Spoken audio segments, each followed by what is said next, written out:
Selamat pagi, salam sejahtera. Berjumpa lagi kita dalam Sejahtera Asia bersama dengan saya, Jonathan Ding dan Ghazali Zawawi. Edisi 10 Disember, hari Khamis. Seperti biasa, 1 jam kami akan bersiaran langsung di TVS Astro Saluran 122.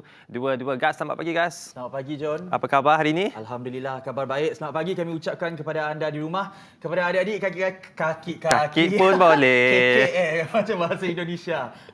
Okey, kepada anda di rumah, makcik-makcik, pakcik-pakcik, adik-adik, kakak-kakak yang mungkin sedang melakukan, orang kata, menyapu lantai, mengemok, memasak. Terima kasih kerana buka channel 122 bersama dengan kami dalam Sejahtera Asia, dan terima kasih juga kerana sentiasa menjadikan Sejahtera Asia antara rancangan pertama menyapa pagi anda. Betul. Hari ini 10 Disember 2020, John, bersamaan dengan 24 Rabiul Akhir 1442 Hijriah.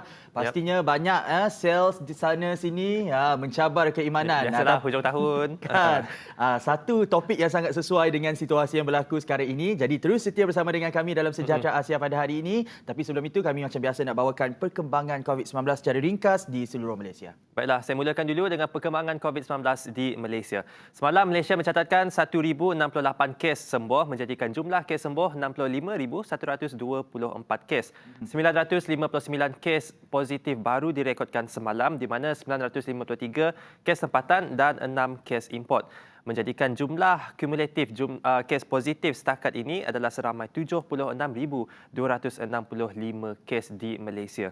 5 kematian direkodkan semalam dan menjadikan jumlah keseluruhan kematian di Malaysia 393 kes, dan semalam juga 127 berada di unit rawatan rapi dan 61 kes yang memerlukan alat bantuan pernafasan. Dan mungkin Gas boleh kongsikan perkembangan COVID-19 di Sarawak? Baik, terima kasih John. Untuk perkembangan COVID-19 di Sarawak pula, setakat semalam 9 Disember 2020, Sarawak merekodkan, alhamdulillah syukur, sifar kes positif COVID-19, dan ini menjadikan keseluruhan jumlah kes positif kekal sebanyak 1,072 kes.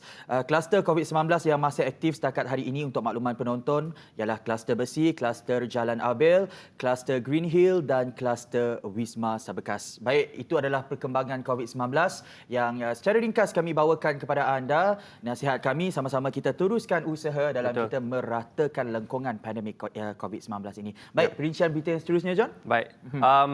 Perincian berita seterusnya kita beralih pula ke negeri Perak lagi. Sebab negeri Perak menjadi perhatian dalam minggu ni apabila Menteri Besar mereka sebelum ini tidak mendapat sokongan majoriti. Jadi semalam Sultan Perak Sultan Nazrin Muizuddin Shah telah memperkenan untuk melantik Ahli Dewan Undangan Negeri Kota Tampan Datuk Sarani Mohamad sebagai Menteri Besar Perak yang ke-14.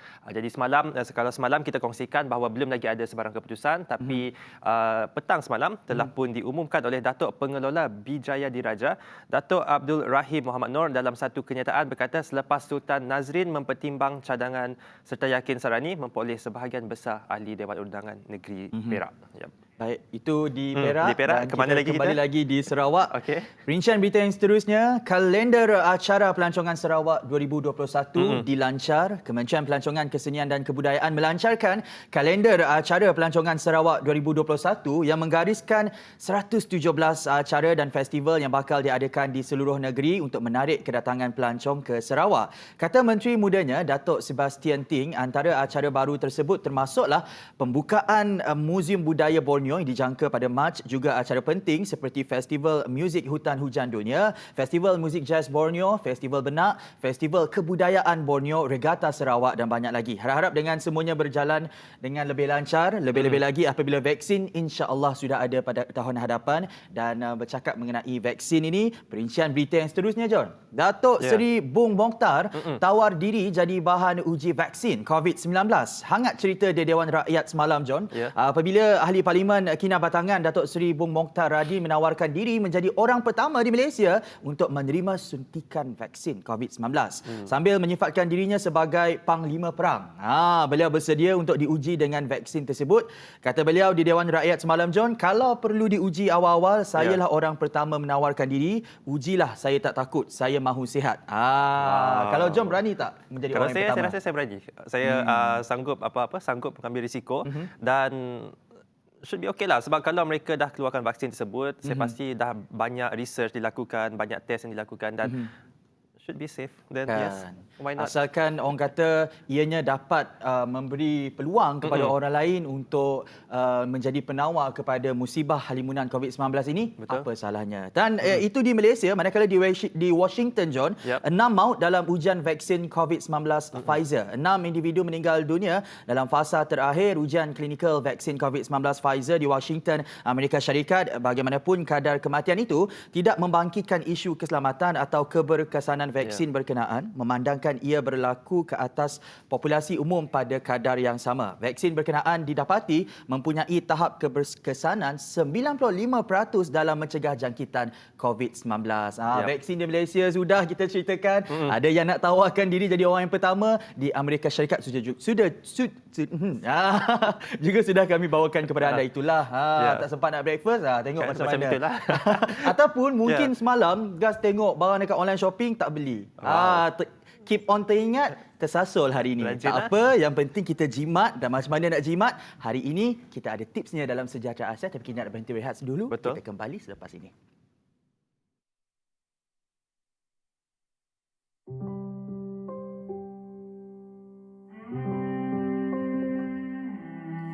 Junjung tinggi cita-cita bangsa, hormatilah perlembagaannya. Marilah kita berganding tangan, hapuskanlah jurang perbezaan.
Beza agama, budaya, bangsa, kita Malaysia satu. Komuniti yang besar tanah Melaya, bumi kenyala, negeri bawah bayu dalam Malaysia. Kita jaga, kita perhatikan bersama, harumkan negara ini Malaysia, kita merdeka.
Kembali lagi dalam Sejahtera Asia. Terima kasih kerana terus setia bersama dengan saya dan John. Baik, kepada anda yang mungkin terlepas siaran kami sebelum ini, jangan risau, anda boleh pergi ke YouTube, cari sahaja Sejahtera Asia TVS.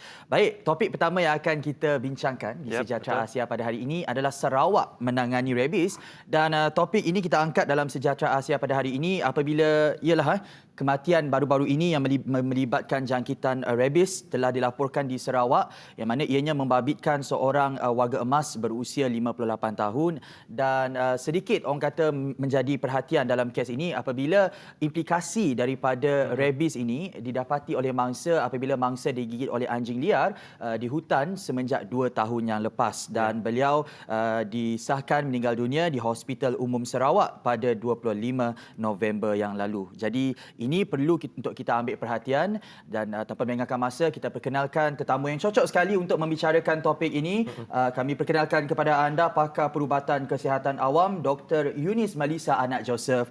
Hello, good morning. Good morning. Selamat pagi, selamat datang ke Selamat Sejahtera pagi, Asia. thank you. Terima kasih kerana sudi bersama dengan kami. Jadi doktor, kalau boleh kita mulakan sebagai mukadimah. Kita tahu bahawa penyakit rabies ini antara orang kata tanggapan orang ramai, terus orang ingat bahawa rabies ini adalah penyakit anjing gila. Tetapi secara saintifiknya, apakah sebenarnya yang dimaksudkan dengan rabies ini, doktor? Oh, okey. Rabies ini adalah penyakit yang berjangkit daripada haiwan kepada manusia, iaitu sama ada melalui gigitan atau cakaran yang disebabkan oleh virus. So untuk manifestasi klinikal, kita ada 2 jenis manifestasi klinikal untuk jangkitan rabies ini. One is furious, satu adalah dam yang paling biasa, yang paling umum berjangkit pada manusia adalah jenis yang furious. Furious ni adalah maksudnya galak, garang Bagaimana pula kita nak tahu rabies ini boleh berjangkit sebenarnya? Okey. So rabies ini, virus itu akan ditransfer daripada haiwan kepada manusia itu melalui gigitan atau cakaran. Basically the virus will be there dalam air liur. Tapi sekiranya seseorang itu ada luka dekat tangan ataupun lapisan kulit ataupun any parts of the body, kalau anjing yang dijangkiti tadi menjilat pada kawasan luka itu, so dia juga boleh menyebabkan jangkitan rabies. Okey, faham. Jadi untuk haiwan yang boleh membawa virus rabies ni bukan saja anjing. Bukan saja anjing kucing pun boleh. Kucing pun boleh. Tapi fatality ataupun rate untuk anjing lagi tinggi daripada kucing lah. Okey, kalau mengikut statistik kita, kebanyakannya gigitan daripada anjing. More than 90% gigitan adalah daripada anjing rather than kucing. Apa yang Gas sempat orang kata search about rabies ini? Rabies ini boleh melibatkan mana-mana haiwan mamalia. Dan yang paling kerap dikaitkan adalah anjing, kerana anjing ini yang antara haiwan yang paling dekat dengan manusia. Itulah kepada orang kata penonton di luar sana yang mungkin mempunyai anak-anak kecil yang terdedah dengan anjing ini, mungkin mereka ini suka untuk membawa anjing, dan apabila digigit itu mereka takut untuk memberitahu kepada ibu bapa mereka, dan rawatan yang lambat ini boleh menyebabkan kesan yang lebih teruk. Tetapi sebelum itu, doktor, bagaimana kita nak tahu cara untuk mengendalikan luka gigitan haiwan yang mempunyai jangkitan rabies ini? Okey, seperti mana yang Gas telah mention tadi untuk gigitan anjing ni, kalau seseorang digigit anjing tu, untuk kanak-kanak mungkin dia akan memberitahu ibu bapa.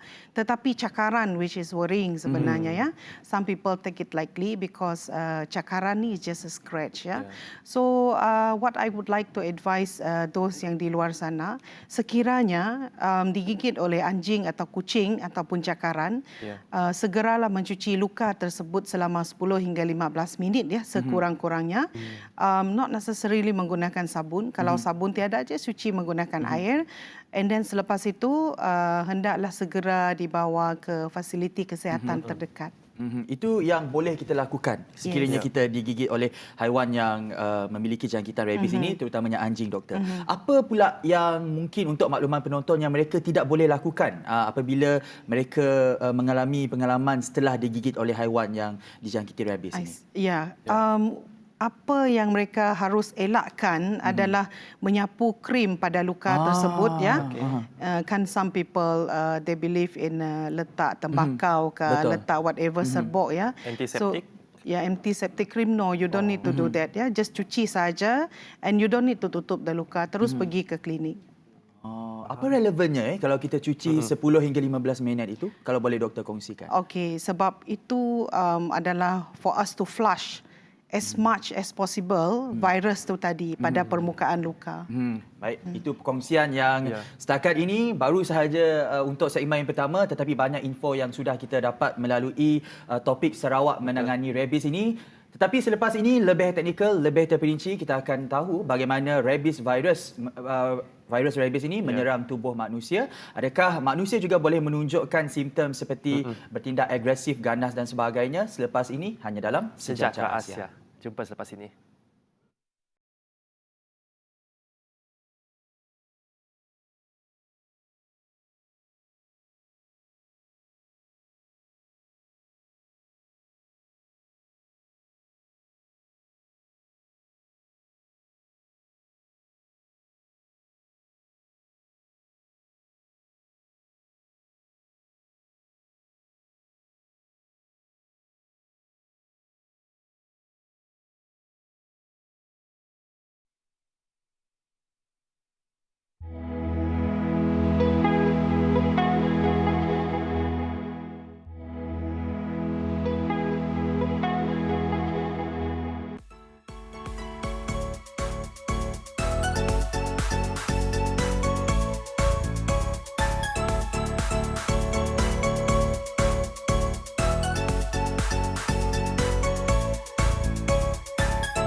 Kembali lagi dalam Sejahtera Asia dan kepada anda yang mungkin mempunyai sebarang soalan ataupun cadangan yang hendak anda kemukakan. Pertama, boleh hantar ke email kami sejahteraasia@tvstv.my ataupun boleh juga hantar di laman sosial kami di Facebook dan Instagram Sejahtera Asia. Baik, topik kita sekali lagi hari ini adalah Sarawak menangani rabies dan saya kira virus rabies ini smart dan bahaya pada masa yang sama, John. Betul. Kerana the incubation period adalah dari tempoh 5 hari sehingga 5 tahun. Jadi, kita nak tanya sekali lagi kepada Dr. Eunice, bagaimana sebenarnya virus rabies ini boleh menyerang tubuh manusia, doktor? Okey, virus rabies ini dia sebenarnya bergerak daripada lapisan paling dalam di bawah kulit manusia, ya, ataupun daripada otot ke saraf periferi. So basically rabies virus dia menyerang saraf, ya. Saraf, okey. Daripada saraf periferi dia akan pergi ke saraf tunjang and then it will go to the brain. That is why manifestation clinical of rabies, ya, dia adalah macam nanti kita akan terangkan the symptoms lah. Ya, basically. Okey, jadi since tadi cakap mengenai simptom, jadi kita nak tahu juga lah simptom kalau manusia kena gigit, seseorang tu kena gigit, macam mana dia tahu dia ada rabies? I mean, ada simptomnya. Okey, the first symptoms yang biasa tu basically is kesakitan atau kegatalan pada luka gigitan. This is common, ya. Yang kedua tu demam, kelesuan, sakit kepala yang berlanjutan. Kenapa sakit kepala? As I have mentioned earlier, sebab virus itu menyerang otak, ya, menyerang otak. And then another one is ketakutan kepada air, ketakutan kepada cahaya yang terang, fotofobia, ya, kemarahan, kemurungan, kegelisahan. Patient tu boleh menjadi hyperaktif juga, ya. Okey, so Maksudnya ciri-ciri pada anjing ini yang dijangkiti rabies ini juga boleh dirasai oleh mangsa. Yes. Ya. kalau untuk anjing pula, simptom anjing tu kalau kita nak tahu dia ni ada rabies atau tidak. Okey. For the dogs. I think earlier guys dah mention, we use the word anjing gila. Okay? Okay. The dog seems to be crazy. But again, ada dua jenis. Satu yang crazy, satu yang dungu, ya. So yang hyperactive tu, anjing tu, contohnya satu, menggigit tanpa sebarang provokasi. Maksudnya kita tak ganggu anjing tu. Kita tak ganggu, tapi anjing tu suddenly out of nowhere, gigit, menggigit ya. Yang keduanya anjing tu memakan benda yang tidak lazim. Contohnya ranting kayu, paku, the things that batu like that, the things yang dia is not a food tapi dia makan. Yang ketiga tu anjing tu nampak macam gelisah, berlari tanpa macam tak steady ya, tak steady macam berlari berpusing-pusing like that ya. Another thing perubahan yang boleh kita lihat adalah contohnya suara anjing itu menyalak tadi. Seperti serak, garau. Maksudnya there is a change in the voice of the dog lah macam tu ya. And then lastly is pengeluaran air liur yang banyak. Kenapa kita bawakan sekali lagi topik ini? Kerana di luar sana kebanyakan orang kata ibu bapa mempunyai urusan harian tersendiri di rumah dan orang kata tak perasan anak-anak ini bermain dengan anjing, doktor. Jadi mungkin anak-anak ini akan membawa anjing dekat dengan badan mereka dan bahayanya apabila anak-anak kita dia menggigit di bahagian leher, dia sangat dekat dengan saraf otak. Jadi kalau boleh kita nak kurangkan perkembangan risiko jangkitan rabies ini. Jadi boleh tak doktor terangkan apakah faktor yang mempengaruhi perkembangan rabies ini, doktor? Okay, like what Gus has mentioned ya, semakin dekat gigitan tu dengan otak, semakin cepat virus tu sampai. Contohnya gigitan yang di bahagian leher atau kepala lebih cepat sampai ke otak ya virusnya. Jadi tanda-tanda klinikalnya akan lebih cepat. Akan lebih cepat. I mean you can see it earlier lah, the sign and symptoms ya. Another thing is that jenis luka itu, the bigger the luka, semakin besar luka tu, semakin dalam luka tu, semakin cepat virus tu travel ke saraf tunjang dan seterusnya ke otak ya. Selain daripada itu adalah jumlah kuantiti virus rabies itu tadi. And then status haiwan tu tadi. Sekiranya haiwan itu sudah diberi vaccination,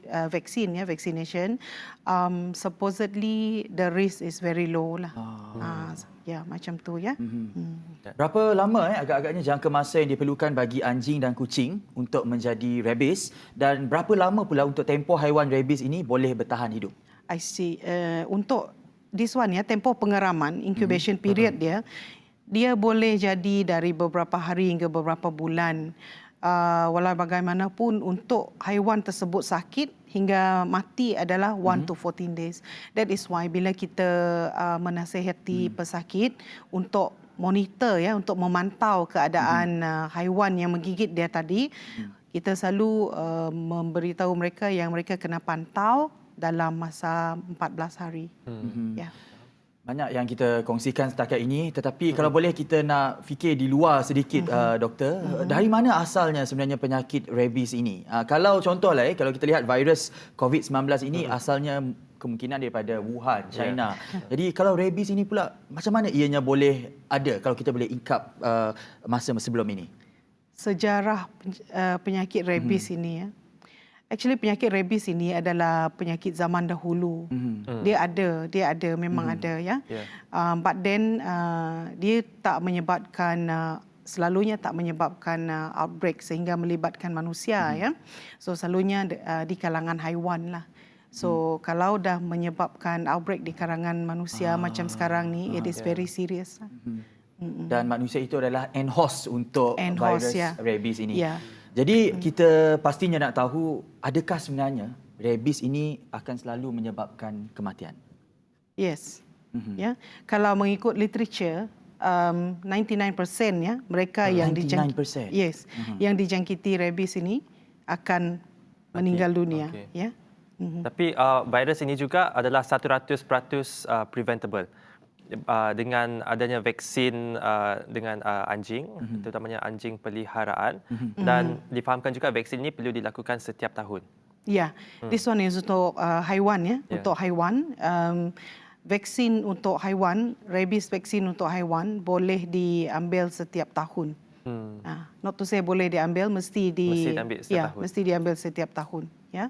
Bermakna kalau sekali disuntik tu perlu lagi lah tahun hadapan. Dia tak boleh. Adakah macam the percentage untuk anjing tu dapat virus? Contohnya tahun pertama dia ambil vaksin rabies, tahun kedua dia tak ambil dan seterusnya dia tak ambil. Adakah untuk anjing tu mendapat rabies tinggi ataupun Ya, sebab vaksin Masih untuk sama. rabies ni, dia bukan vaksin yang seumur hidup. oh, Dia maksudnya yearly, setiap tahun you kena bagi suntikan vaksin kepada haiwan, ya. Maksudnya ada post and then post exposure rabies prophylaxis. Maksudnya dia ada peringkat-peringkat anjing itu perlu mengambil vaksin. Okey, untuk anjing kita tak guna anjing is like annual vaccination, tetapi untuk manusia ya, this is the istilah yang kita guna post exposure and pre exposure. Pre exposure is vaccination yang diberikan sebelum digigit ya, sebelum terdedah kepada risiko mendapat penyakit rabies ini. Tetapi post exposure adalah selepas digigit. Ya, kita di sini Kementerian Kesihatan Malaysia kita memberi vaccination post exposure. Kita tak if you want to have a pre exposure vaccination you can go to the private clinic and Akhir sekali secara ringkas Ya. doktor, menangani rabies di Sarawak, apa nasihat doktor kepada penonton kita? Okey. So menangani rabies ya is tanggungjawab bersama masyarakat bersama dengan PBT ya, local council plus jabatan veterinary ya. Lepas tu yang kedua vaccination kepada haiwan ya, hendaklah mengikut jadual yang ditetapkan.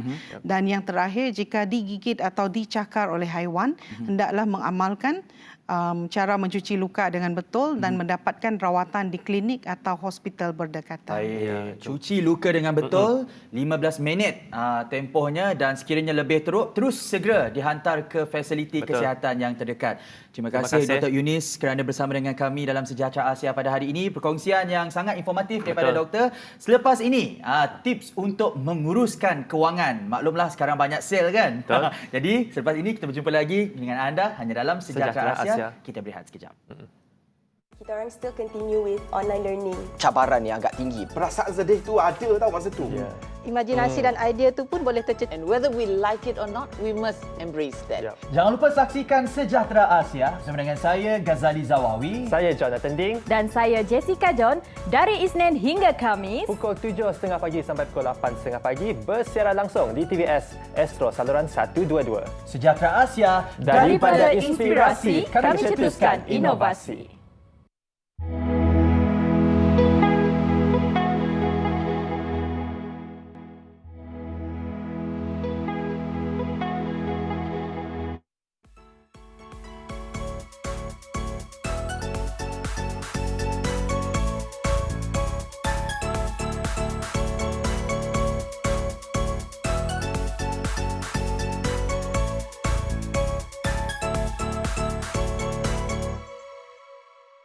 Kita orang still continue with online learning. Cabaran yang agak tinggi. Perasaan sedih tu ada tau masa tu. Imajinasi dan idea tu pun boleh tercetus. And whether we like it or not, we must embrace that. Jangan lupa saksikan Sejahtera Asia bersama dengan saya, Ghazali Zawawi. Saya Jonathan Ding. Dan saya Jessica John dari Isnin hingga Khamis. Pukul 7.30 pagi sampai pukul 8.30 pagi bersiaran langsung di TVS Astro saluran 122. Sejahtera Asia, Daripada inspirasi, kami cetuskan inovasi.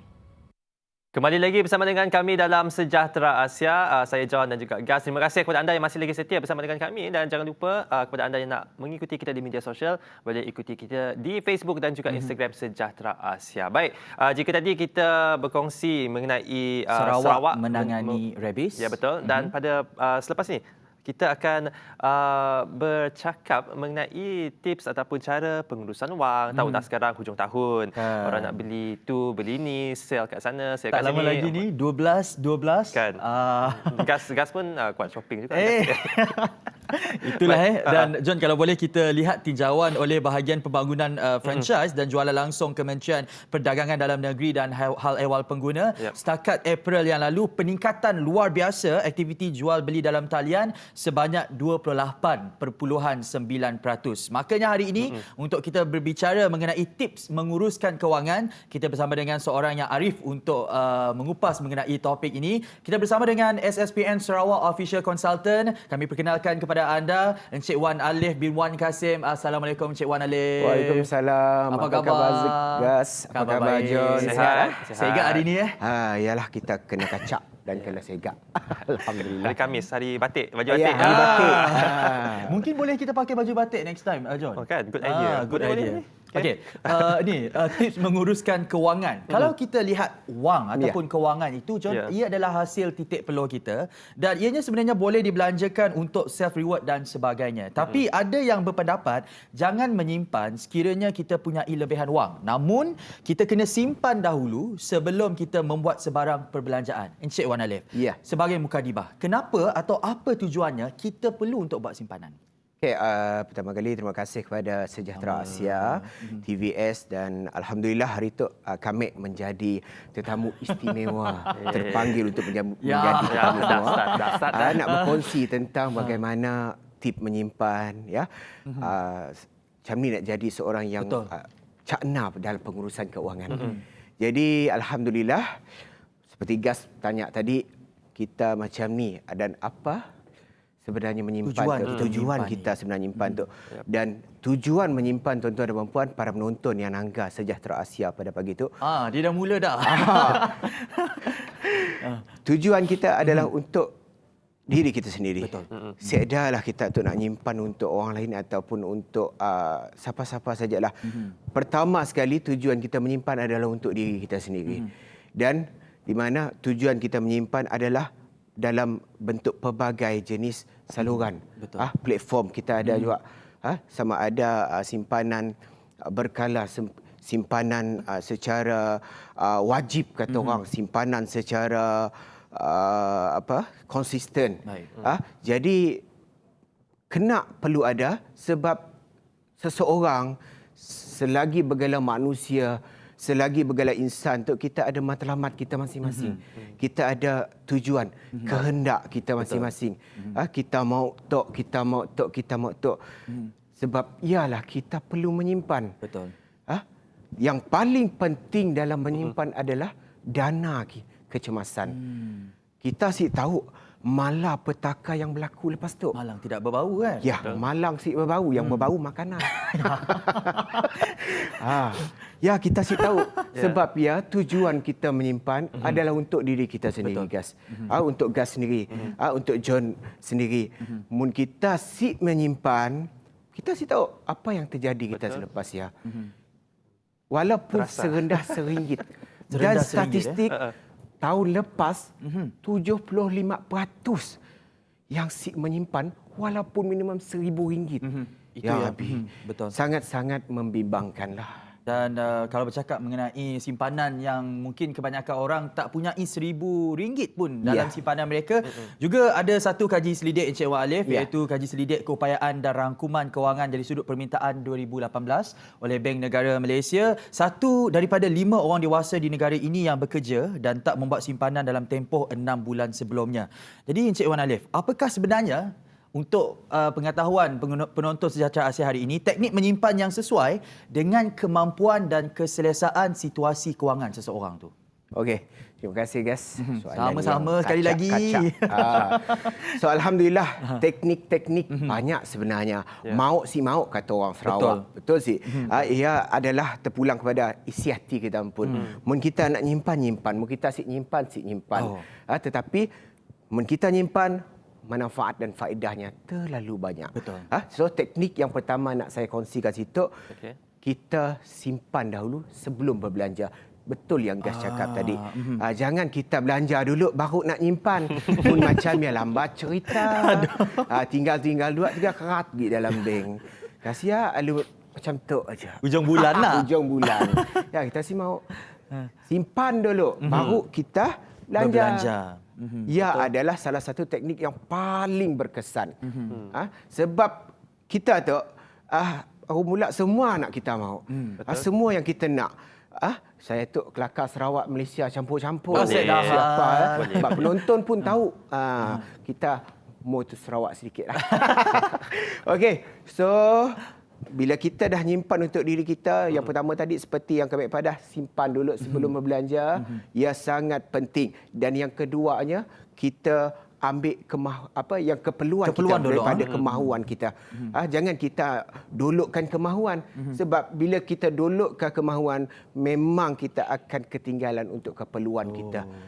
Walaupun dari sudut harian ataupun bulanan ataupun tahunan. Sebab kita ada visi dan misi tahunan kita masing-masing. Ada matlamat yang nak kita capai masing-masing pada tahun tu. Apa cita-cita kita? Nak apa kahwin matlamat? ke? Nak kahwin, nak beli kereta baru, nak beli handphone baru dan macam-macam lagi lah. Itu adalah yang sangat penting, iaitu simpan dulu. Baru belanja. Baru kita belanja. Walaupun sedikit amountnya, tapi saya rasa dia akan menjadi satu habit. Kita have to start, perlu sacrifice lah, perlu disiplinkan diri. Betul itu John. Perlu disiplin. Walaupun sedikit, berpatah pernah madah sikit-sikit, lama-lama jadi bukit. Jangan kita tu sikit-sikit ngambil, sikit-sikit ngambil, sikit-sikit bila ngambil. nak jadi bukit lah. Jadi bukit, tanah rata terusnya. Ni kalau mungkin barangkali penonton di rumah ataupun John lah saya tanya, pernah dengar teknik simpanan wang haram? Wah, tak Tak pernah. Ini yang Gas belajar lah masa pernah juga pergi kursus menyimpan ni, John. Tapi itu taklah sebaik mana teknik simpanan Gas. Tapi teknik simpanan wang haram ini kita nak tanya pada Encik Wak Alif, adakah ianya relevan ataupun boleh dipraktikan? Maksudnya kalau kita jumpa duit RM5 warna hijau, kita haram untuk kita belanjakan, sebaliknya kita simpan dalam tabung. Jadi lama-lama duit RM5 itu setahun jadi banyak, John. Adakah ianya relevan dalam konteks masa hari ini? Okey, Gas. Yang tu pernah viral di media sosial. Ya, kita dapat simpanan teknik duit ganjil, kata orang. RM5 not Macam-macam nama dia, Wak Alif. Not RM20. Jarang kita jumpa dalam satu hari. Kalau jumpa pun terus ambil, terus simpan. Dan dalam tempoh 3 bulan, 5 bulan ataupun 6 bulan ataupun setahun, kita buka simpanan daripada hasil simpanan duit ganjil itu. InsyaAllah simpanan ini tidak sia-sia, tuan-tuan. Ada banyak sebenarnya teknik untuk kita menyimpan ni. Bak kata Wan Alif tadi, tinggal mau aja, John. Betul. Seterusnya Wan Alif, bagaimana sebenarnya untuk kita, sekarang ini kalau kita lihat zaman social media, semuanya berdebu-debu untuk orang kata mempamerkan apa yang ada di social media, mengenepikan keperluan semata-mata untuk mengikut trend dan sebagainya. Macam mana kita nak tahan diri ataupun nafsu ini daripada terlalu mengikut trend ataupun berbelanja secara boros? Sebab benda tu kita si dapat kawal. Betul. Kita selagi bernama manusia tu nak ngikut trend. Macam-macam. Baru mula hari tu baru dilancar ni ada baris depan kedai. Orang pertama katanya. Bangganya adanya orang pertama. Tapi dalam konteks yang kita si tahu sama adanya nak menunjuk-nunjuk ataupun ia adalah reward. Kalau ikut kemampuan tak apa kan? Okey, tapi sebelumnya banyak lagi teknik untuk kita mengawal daripada kita berbelanja boros, sedangkan lidah lagi tergigit. Betul. Dan apa kata kita rehat dulu seketika bersama dengan Sejahtera Asia. Wah, dia pula yang bagi tahu cue rehat ni. Apa-apa pun, selepas ini banyak lagi yang kita nak borak dalam Sejahtera Asia mengenai tips menguruskan kewangan. Hanya dalam Sejahtera Asia, kita kembali selepas ini. Dia pula yang cakap.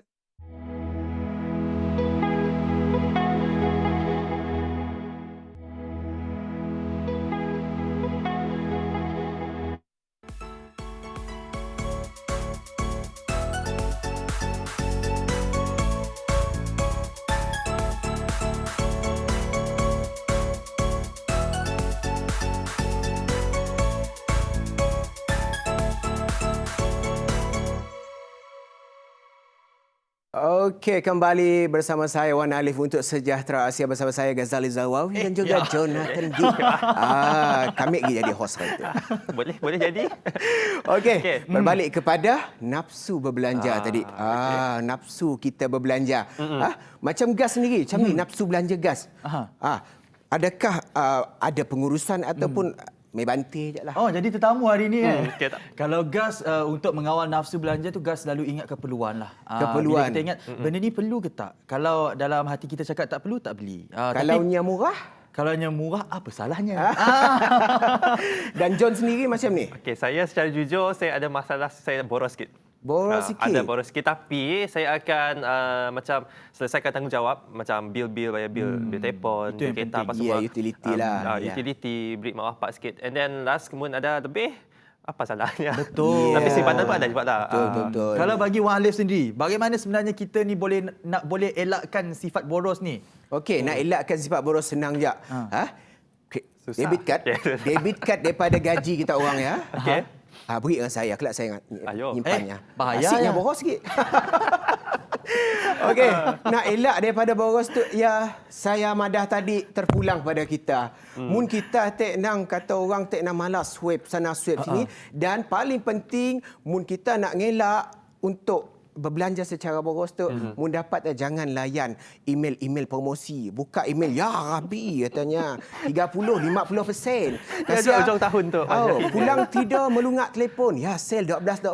Habis ya nak beli secara online. Saya asyik nyebut dari platform ni, tetapi benda yang sangat-sangat ditunggu rakyat Malaysia sebenarnya. Apatah lagi masa COVID ni Ya, Rabi, masa COVID susah nak tu pergi mall, tetapi aktiviti online memang sangat aktif sekarang ni kan. Sangat-sangat aktif. Siapa yang berniaga secara online nang nyampun kata orang tu rezeki melimpah ruah lah. Ya, ada 2 tip. Jangan boros, jangan terpedaya dengan iklan-iklan, jangan terpedaya. Dan satu tip yang terakhir boleh kami kongsi kita dua, beli barang murah. Bila tak dua beli barang murah, benda yang akan menyusahkan kita dua pada masa akan datang. Sebab benda yang bukan keperluan, sebab kehendak murah nak dibeli ku dulu, tapi dulu kita capai. Bila kita dah beli, engkau di rumahnya dah pejak, masih dipakai. Kita beli mungkin ada makcik-makcik nangga table lapit meja, maka di rumah ada. Belum hari raya lagi beli juga. Beli lagi. Lapit meja dah tebal 5 kaki di rumah ni. Nak dipakai, saya pun si tahu lagi.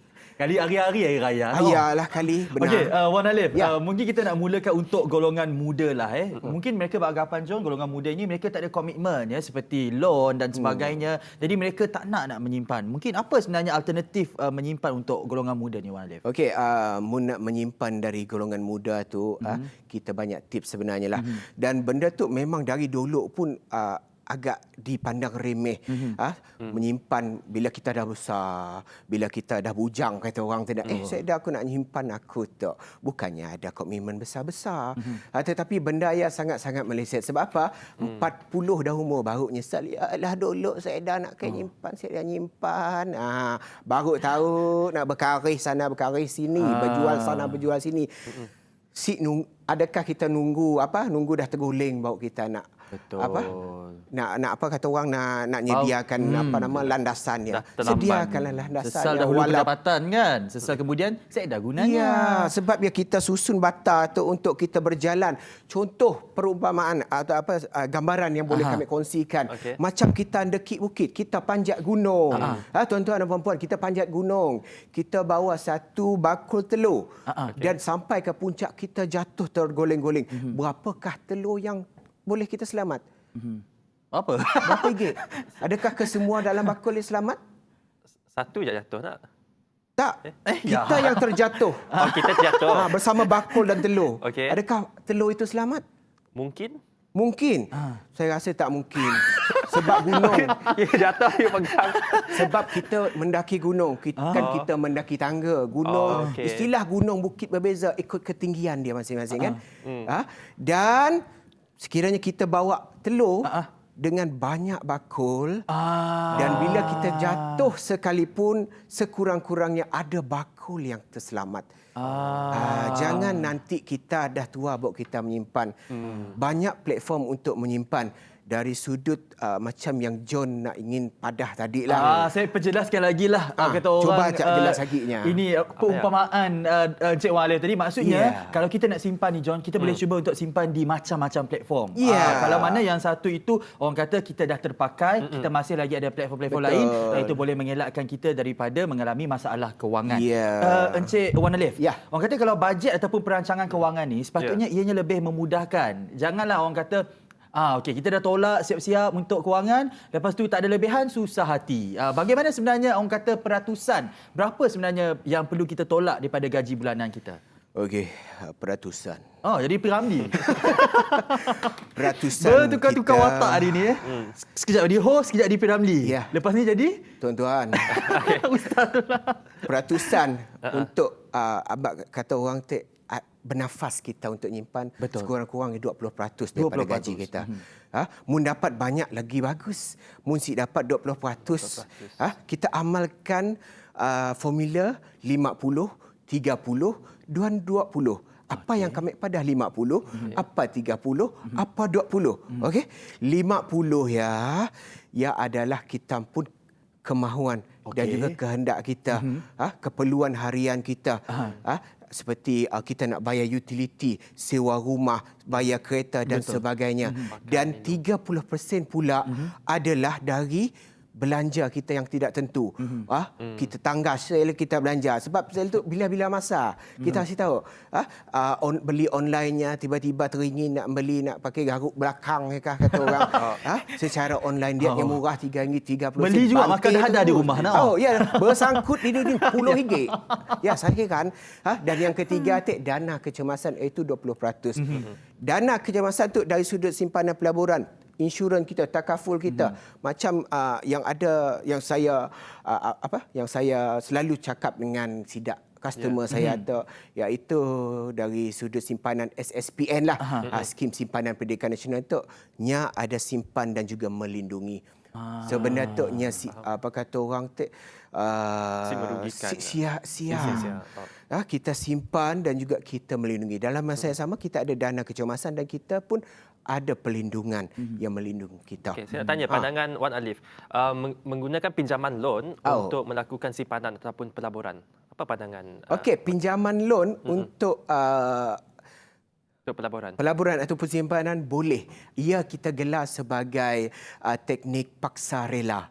Sebab apa? Bila kita dah ngelon, contoh kita ngelon RM10,000, kita terpaksa bayar bulan-bulannya.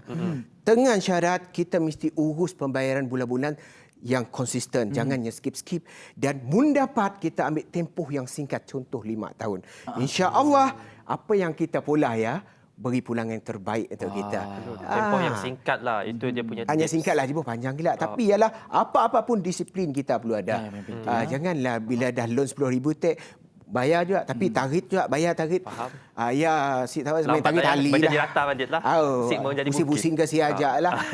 Okey, pasal kad kredit pula. Apa pandangan mengenai kad kredit? Adakah bagus, adakah tidak? Sebab sebenarnya ramai sebenarnya anak-anak muda, terutamanya belia yang muflis akibat kad kredit. Ya, betul.